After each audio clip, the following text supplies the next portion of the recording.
अस्सलाम वालेकुम नाज़रीन इकराम, मैं हूं आपका होस्ट अयाज अहमद। नाज़रीन इकराम, पाकिस्तान के अंदर यह परेशानी बहुत ज़्यादा बढ़ चुकी है कि आखिर किस तरीके से नौजवानों का रास्ता रोका जाए, नौजवानों को कैसे समझाया जाए कि वो इमरान खान को वोट ना डालें। ये बातें भी की जा रही हैं कि नौजवानों के ऊपर एक रिस्ट्रिक्शन लगा दी जाए कि जब तक इनकी उम्र 25 साल नहीं होती, ये पाकिस्तान के अंदर वोट नहीं डाल सकते। लेकिन सवाल ये पैदा होता है कि जिन लोगों की उम्र 30 साल है, 35 साल है, 40 या 50 साल है, क्या वो भी इमरान खान के पीछे खड़े हैं या फिर वो नवाज शरीफ और जरदारी के साथ खड़े हैं? इस हवाले से अहम तरीन मालूमात आई हैं, वो आपके सामने रखने के लिए जा रहा हूं। दूसरी तरफ जो बड़ी परेशानी है वो है सुहेल खान अफरीदी।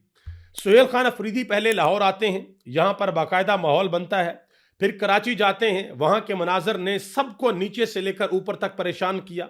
और अभी सुहेल खान अफरीदी स्ट्रीट मूवमेंट के लिए खैबर पख्तूनख्वा के अंदर निकले हुए हैं। वो जाते हैं एबटाबाद के अंदर, वो जाते हैं मनसेरा के अंदर, और जैसे अवाम निकल के उनका इस्तकबाल करती है, वो सारी की सारी सियासी जमातों के लिए परेशान कुन है जो इस वक्त हुकूमत के अंदर बैठी हुई हैं। और ये तफसीलात भी सामने आ गई हैं कि स्ट्रीट मूवमेंट वाला काम मुकम्मल करने के बाद जब पाकिस्तान तरीके इंसाफ एहतजाज की कॉल देगी तो वो कॉल किस तरीके की होगी और पाकिस्तान तरीके इंसाफ एहतजाज किस तरीके से करेगी। ये सारी तफसीलात आपके सामने रखने के लिए जा रहा हूं। गुजारिश करूंगा कि वीडियो को लाइक करके चैनल को सब्सक्राइब कर दें ताकि इंफॉर्मेशन का सिलसिला आप लोगों तक पहुंचता रहे। नाज़रीन इकराम, सबसे पहले नंबर पे जो ज्यादा परेशानी है जिसका अभी तक कोई हल नहीं निकला, वो परेशानी है जेन जी, जो नौजवान बच्चे हैं जिनकी उम्रें 18 से 25 साल के दरमियान है। वो बच्चे सारे के सारे कनेक्ट हो चुके हैं इमरान खान के साथ। और ये जो दो बड़ी सियासी जमातें हैं, पाकिस्तान मुस्लिम लीग नून और पाकिस्तान पीपल्स पार्टी, इनके लिए परेशानी ये है कि किसी ना किसी तरीके से हमने इन नौजवानों से बचना है। जिस दिन अगला इलेक्शन होगा, पाकिस्तान के अंदर वोट पड़ेगा, तो जो करोड़ों नौजवान है पाकिस्तान के अंदर, ये वोट देने के लिए अहल ना हो। इसके लिए अभी बातें शुरू हो गई हैं, मीडिया के अंदर भी बातें हो रही हैं कि भाई जो वोट डालने की हद उम्र है, यानी कि कम से कम उम्र है, वो 25 साल कर दी जाए। इस हवाले से कमर जमान कायरा, पाकिस्तान पीपल्स पार्टी के सीनियर तरीन रहनुमा है, उन्होंने पाकिस्तान की मीडिया के ऊपर बात करते हुए कहते हैं कि मुझे 18 साल के वोट पर कोई इतराज नहीं है, लेकिन पाकिस्तान के हालात में वोट का फैसला मंशूर पढ़कर करना होता है। 18 साल का बच्चा कितने मंशूर का जायजा ले सकता है, मुझे भी इसका अंदाजा है, क्योंकि हम भी इस उम्र से गुजरे हैं। अब जरा गौर से एक बात सुनिएगा। देखें, अगर आप ये चाहते हैं कि आप वोट डालने की उम्र को तब्दील कर दें, यानी कि जब तक एक बच्चे की उम्र 25 साल नहीं होती तब तक वो वोट ना डाले, तो बराहे करम इस बारे में भी बता दें कि क्या 18 साल के अंदर अगर कोई बच्चा वोट नहीं डाल सकता तो क्या उसका शनाख्ती कार्ड बनना चाहिए? क्या वो 18 साल का बच्चा पाकिस्तान के अंदर किसी फोर्स को ज्वाइन कर सकता है? क्या उसको कोई सरकारी नौकरी मिल सकती है? और सबसे बढ़कर, क्या वो 18 साल का बच्चा शादी भी कर सकता है कि नहीं कर सकता? अगर 18 साल का बच्चा शादी करेगा तो फिर 19 में या 20 साल बाद उसके बच्चे होंगे। तो क्या पाकिस्तान के अंदर हम एक ऐसा मुआशरा बनाने के लिए जा रहे हैं कि आप शादीशुदा हैं, आपके बच्चे भी हैं, लेकिन आपकी गवर्नमेंट, आपका निजाम और आपका सिस्टम ये समझता है कि दिमागी तौर पर, अकली तौर पर और शौरी तौर पर आप इस काबिल नहीं हैं कि आप अपने हुक्मरान को चुन सकें, आप वोट डाल सकें, आप अपनी राय का इजहार कर सकें। तो अगर इस चीज के ऊपर कदगन लगाई जाती है कि नहीं भाई, 25 साल से कबल आप वोट नहीं डाल सकते, तो फिर आपको पूरे का पूरा सिस्टम, पूरे का पूरा निजाम, हर चीज आपको तब्दील करनी पड़ेगी। और इससे भी बड़ी परेशानी की बात पता क्या, वो लोग जो इस वक्त 25 साल से जिनकी ज्यादा उम्र है, वो भी सारे के सारे इमरान खान के साथ खड़े हैं। आप आज चले जाएं बाहर, बल्कि मैं तो यह कहूंगा कि हुकूमत डायरेक्टली एक बड़ा एक्सपेरिमेंट करे। आप जाएं जिन लोगों की उम्र 50 से 60 साल के दरमियान है, आप लाहौर में, कराची में, इस्लामाबाद के अंदर, रावलपिंडी में, पंजाब के कुछ और बड़े शहर ले लें, उधर बलूचिस्तान के अंदर चले जाएं, कोयटा में, आज़ाद कश्मीर में चले जाएं, जीबी के अंदर चले, पूरे पाकिस्तान के अंदर जिन लोगों की उम्रें 50 से 60 साल के दरमियान है, उनसे जाके जरा पूछें कि भाई वोट आपने किसको देना है। उससे आपको अंदाजा हो जाएगा कि ये आप 18 से 25 साल वाली जो बात कर रहे हैं, ये कितनी बचकाना हरकत है जो आप करने के लिए जा रहे हैं। बहरहाल देखते हैं कि आगे इस हवाले से क्या होता है। मतीउल्लाह जान ने इसके ऊपर एक बात की है, कहते हैं कि मुल्क और कौम की सलामती और दिफा में शहीद होने वाले जो पुलिस और फौज के नौजवान हैं, उनकी भर्ती की हद उम्र भी 25 साल कर देनी चाहिए, ताकि वो दिमागी तौर पर बालगाना सोच के साथ अपनी जान का नजराना अपने मुल्क की हिफाजत के लिए पेश करें। उन्होंने कहा कि इससे कम उम्र के नौजवानों का शनाख्ती कार्ड भी नहीं बनना चाहिए, 25 साल से कम का शनाख्ती कार्ड भी नहीं बनना चाहिए, ताकि वो अपना बैंक अकाउंट ना खुलवा सकें, कोई कारोबार या कोई नौकरी भी ना कर सकें। लेकिन अगर वो करेंगे तो क्या करेंगे? उन्होंने कहा कि बस बाजारों के अंदर और अवामी मकामात पर मां बाप के पैसे पर अयाशी करते रहें, और 25 साल के बाद, जब 25 साल उनकी उम्र हो जाए, उसके बाद एक्सटेंशन वाले बुड्ढों के मरने से खाली असामियों पर उनको नौकरी मिल जाने के बाद उनकी शादियां करवाएं। ये मतीउल्लाह जान बातें तो जरा सख्त है, लेकिन ये बातें उन्होंने कर दी हैं। अब जरा आगे आ जाए, ये हमारे एक भाई हैं, नौजवान साफी हैं फहीम अख्तर मलिक। उन्होंने एक जबरदस्त किस्म का जायजा पेश किया है। साथ उन्होंने ये भी बताया है कि ये जो इलेक्शन हुआ 2024 में पाकिस्तान के अंदर, इस इलेक्शन के अंदर एज वाइज पाकिस्तान के अंदर कितने वोटर हैं, ये उन्होंने बताया जी। 18 से 25 साल के जो वोटर हैं वो हैं 2 करोड़ 46 लाख, और 26 से 35 लाख के जो वोटर हैं वो हैं 3 करोड़ 34 लाख। इसके बाद जो 36 से 45 हैं वो 2 करोड़ 88 लाख, फिर 46 से 55 हैं 1 करोड़ 85 लाख, फिर 56 से 65 हैं 1 करोड़ 21 लाख। टोटल अगर करें तो बनते हैं 13 करोड़ और समथिंग, आगे ये पूरे बनते हैं। अगर आप पहले वाले निकाल देते हैं, 2 करोड़ 46 लाख अगर आप निकाल देते हैं, तो फिर भी पल्ला तो इमरान खान का भारी है, फिर भी वोटर तो उसकी तरफ जाएगा। तो मेरा ख्याल है कुछ और सोचें, बयानिया बनाएं, एक ऐसा बयानिया बनाएं, एक ऐसी चीज बनाएं जो लोगों को कायल कर सके। ऐसा काम करें पाकिस्तान के लिए जो इमरान खान ने नहीं किया, और वो पाकिस्तान की बेहतरी के लिए हो, वो पाकिस्तान की आवाम की बेहतरी के लिए हो, वो पाकिस्तान के नौजवानों की बेहतरी के लिए हो, तो फिर आपकी तरफ लोग माइल हो सकते हैं। अदरवाइज अगर आप ये कहें कि 26वीं तरमीम कर लें, 27वीं कर लें, मखसूस नशिस्तें छीन लें, इंतखाबी निशान छीन लें, अपोजिशन को दीवार के अंदर चुन दें, घरों की चादर चार दीवारी का तकद्दस पमाल करें, पॉलिटिकल स्पेस ना दें, अगर आप ये काम करेंगे तो लोग आपसे मुतनफ़र होंगे, लोग आपकी तरफ नहीं जाएंगे, और ये किसी भी मुआशरे के अंदर हो तो लोग आपसे मुतनफ़र ही होंगे। तो इस बारे में जरा थोड़ा सा आपको सोचना चाहिए। अब आगे आ जाएं जी। सुहेल खान अफरीदी आज एक अहम तरीन मीटिंग करने के लिए जा रहे हैं, जो कबायली मशीरान हैं उनके साथ एक जिरगे के अंदर, और उनके सामने वो सारी की सारी सूरत हाल रखेंगे जो वादी तेरा के अंदर ऑपरेशन हो रहा है। वो बताएंगे कि खैबर पख्तूनख्वा जो हुकूमत है उसका क्या मौकफ है, हम किस जगह पर खड़े हैं, और वफाक जो है वो यहां पर क्या कर रहा है। सुहेल खान अफरीदी जो निकले हुए हैं स्ट्रीट मूवमेंट के लिए, पहले वो पंजाब के शहर लाहौर में आए, फिर वो सिंध के शहर कराची और हैदराबाद के अंदर गए, अब वो खैबर पख्तूनख्वा के अंदर हरीपुर में, एबटाबाद में और मनसेरा के अंदर गए हैं। वहां पर उन्होंने इंतहाई अहम बातें की हैं। उन्होंने एक शेर पढ़ा, उन्होंने कहा कि वो जो ख्वाब थे मेरे जहन में, ना मैं कह सका ना मैं लिख सका, जुबान मिली तो कटी हुई, कलम मिला तो बिका हुआ। उन्होंने कहा कि ये अवाम उन ताकतवर हलकों को पैगाम देते हैं जो नाम भी नहीं ले सकते, कि नाम नहीं लेते। वो सुहेल खान अफरीदी को बड़ी वायरल हुई ना वो वीडियो, के नाम क्यों नहीं लेते, नाम है इमरान अहमद खान न्याजी। उस सवाल से उन्होंने बात की कि ताकतवर हलकों को अवाम पैगाम देती है जो नाम भी नहीं ले सकते, नजरिया किसी का बाप भी खत्म नहीं कर सकता। ये बात उन्होंने मनसेरा के अंदर की है, जो मोहतरमा मरियम नवाज साहबा के शोहर हैं, कैप्टन रिटायर्ड सफदर, उनका जो हलका है वहां पर उन्होंने बात की है।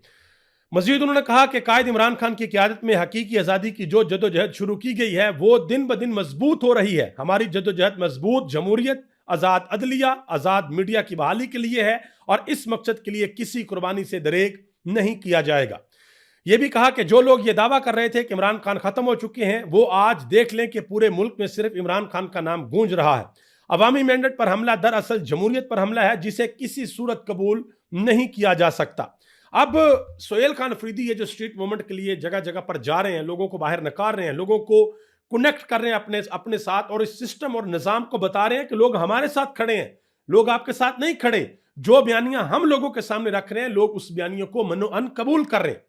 अब ये बातें सामने आ रही हैं कि तहरीक इंसाफ इस दफा जो एहतजाज करेगी वो पहले से बड़ा मुख्तलिफ होगा, और यह एहतजाज पहले नंबर पे पूरे पाकिस्तान के अंदर होगा। तकरीबन 200, 250 या फिर 300 मकामात ऐसे होंगे जहां पर तहरीक इंसाफ के कारकुनान जाएंगे अपनी लीडरशिप के साथ, और वहां पर बैठकर धरना दे देंगे और कोशिश करेंगे कि पाकिस्तान का जो निज़ाम है, यानी कि आमद और रफ्त का निज़ाम, जो हमारी शाहराएं हैं, मोटरवेज हैं, हाईवेज हैं, उनको ब्लॉक किया जाए और ये डिमांड सामने रखी जाए कि जब तक हमारे मुतालबात नहीं माने जाते हम यहां से नहीं उठेंगे।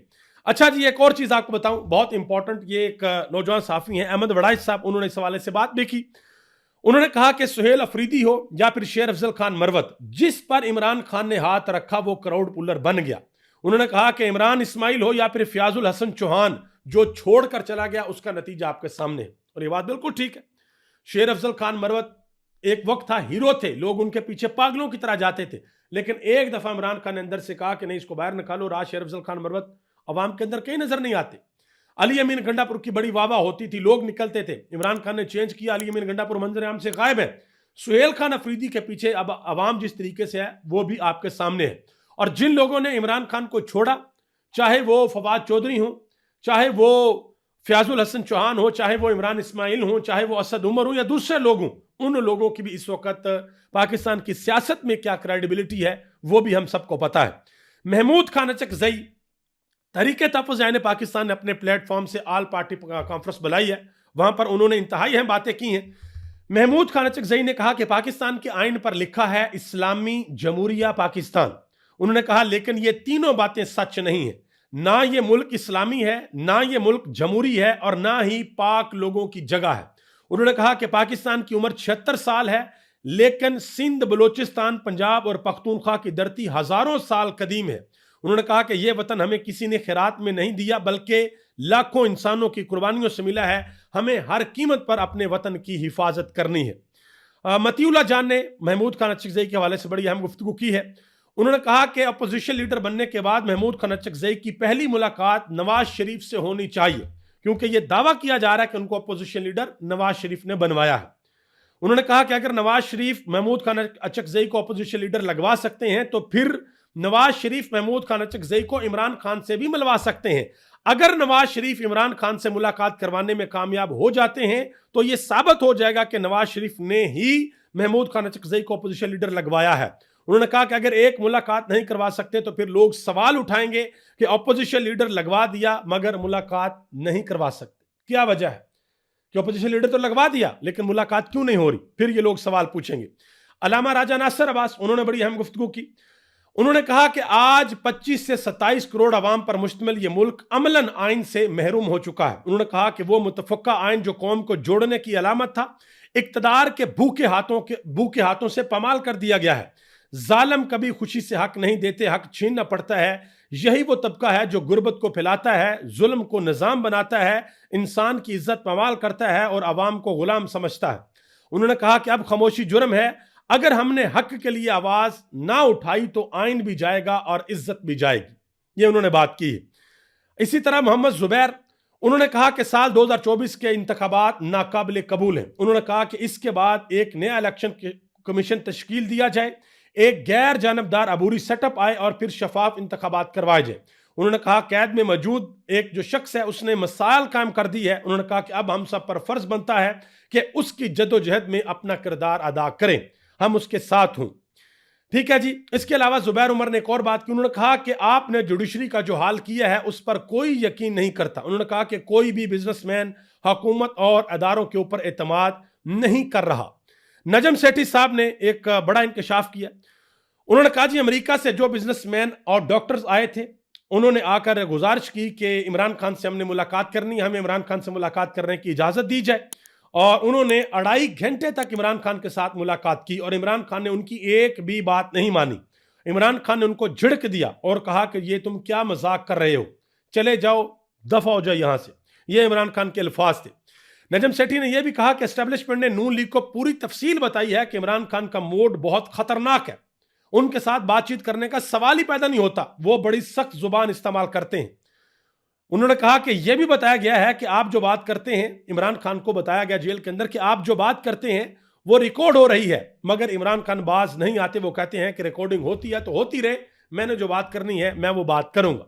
नाज़रीन किराम, एक और खबर है। खबर यह है कि नवाज शरीफ के जो नवासे हैं, मोहतरमा मरियम नवाज साहबा के साहबजादे जुनैद सफदर, उनकी शादी की तकरीबात चल रही हैं लाहौर के अंदर।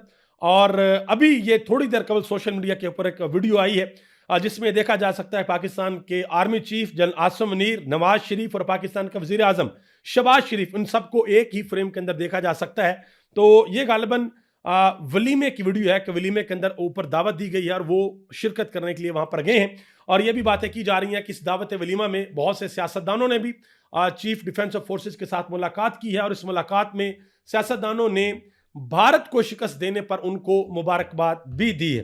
पाकिस्तान के वजीर आजम शहबाज शरीफ की जानब से एक सेहत कार्ड जारी किया गया है नए नाम से, और उसका नाम रखा गया है वजीर आजम सेहत कार्ड, और उसके ऊपर अपनी तस्वीर भी लगाई गई है। ठीक है जी, आप अंदाजा लगाएं कि ये वो नून लीग है जो कल तक पाकिस्तान तहरीक इंसाफ के हेल्थ कार्ड का मजाक उड़ाती थी। ठीक है, और आज नाम चेंज करके वही इमरान खान का जो प्रोग्राम है उसको इनिशिएट किया गया है। रजीम चेंज होने के बाद इसको बंद कर दिया गया था, और अब जब पता है कि भाई ये तो वो असल चीजें हैं जिन जो आवाम को चाहिए, तो इमरान खान के प्रोजेक्ट्स जो है वो नए नाम से दोबारा शुरू किए जा रहे हैं। और वो जो लोग कहते हैं ना कि इमरान खान के विजन को इनकी हवा भी नहीं पहुंच सकती, वो लोग बिल्कुल ठीक बात करते हैं। जुनैद सलीम ने एक बात की है एहसन इकबाल के बारे में। वो कहते हैं कि एहसन इकबाल ने आज तक तरक्की के जितने भी कबूतर उड़ाए हैं उनमें से एक भी आज तक वापस नहीं आया। उन्होंने कहा कि एहसन इकबाल की मुस्तकिल मजाजी की दाद देना पड़ेगी कि वह 1990 से लेकर आज तक तरक्की के कबूतर उड़ाते ही चले जा रहे हैं। एहसन इकबाल पता नहीं कौम को क्या समझते हैं। उन्होंने कहा कि कौम बड़ी सियानी है, कौम आपको जवाब देना जानती है, आप कौम को बासी खाना खिलाने पर तुले हुए हैं और यह कौम को पता है। यह उन्होंने जुनैद सलीम ने बात की है। शबीर डार साहब ने कुछ नंबर सामने रखे हैं। कहते हैं कि आटा फी किलो 150 रुपए, चीनी भी 150 रुपए, चिकन 450 से 680 रुपए, खुला दूध 220 रुपए, डब्बे वाला 370, कुकिंग ऑयल 450 से 590, अंडा फी दर्जन 350, दही 250 रुपए का, दाल मास 480 रुपए की, दाल चना 320 रुपए की, बीफ फी किलो 1650 का, मटन 25 रुपए। उन्होंने कहा कि आम आदमी का गुजारा तो मुश्किल है, पता नहीं ये कौन सी मैशत है जिसको इन्होंने संभाली हुई है, और इनकी उड़ान है जो बड़ी ऊंची जा रही है। ये सारे के सारे रेट जो है वो आपके सामने, और आप चेक भी कर सकते हैं मार्केट में कि या वाकई ये है या नहीं है। उन लोगों को जरूर पता होगा, घर के अंदर जो सौदा सलफ लाते हैं उनको तो लाजमी इसके बारे में पता होगा। आगे आ जाए जी, पाकिस्तान तहरीक इंसाफ के कैमरे हैं शफकत अवान। उन्होंने एक बड़ी अहम बात की। उन्होंने कहा कि जो इस वक्त इस निजाम के साथ, इस हुकूमत के साथ है, जो इनका साथ देता है, वो इनके लिए मुहिब्बे वतन है, और जो इनके खिलाफ है, जो इनको छोड़कर चला जाए, वो गद्दार वतन है। उन्होंने कहा कि सारी उम्र महमूद खान अचकजई ने इनके साथ गुजारी तो वो मुहिब्बे वतन था, और आज वो हमारे साथ खड़े हैं तो वो गद्दार वतन हो गए। मजीद उन्होंने कहा कि मुराद रास, उन्होंने कहा कि उनके हवाले से आईजी ने प्रेस कॉन्फ्रेंस की थी और कहा था कि ये 9 मई का मास्टरमाइंड है, लेकिन उसने पीटीआई छोड़ी तो वो दूध का दूल्हा हो गया। उन्होंने कहा कि इसी तरह एक लंबी लिस्ट है, ये कौन लोग होते हैं जो हमें गद्दार वतन कहें। उन्होंने कहा कि हमें 8 फरवरी 2024 को पाकिस्तान के अवाम ने सर्टिफिकेट दे दिया था कि हम ही मुहिब्बे वतन हैं। नाज़रीन किराम, ये वो सारी की सारी चीज़ें हैं जो हुकूमत ये चाहती है कि भाई हम किसी तरीके से अपना जो बयानिया है उसको हम तब्दील कर लें, लेकिन मसला ये है कि ये बयानिया तब्दील हो नहीं पा रहा। देखते हैं कि आगे इस हवाले से क्या होता है। अभी तक इतना ही। आप सबका बहुत बहुत शुक्रिया। पाकिस्तान जिंदाबाद, पाकिस्तान के अवाम पाइंदाबाद।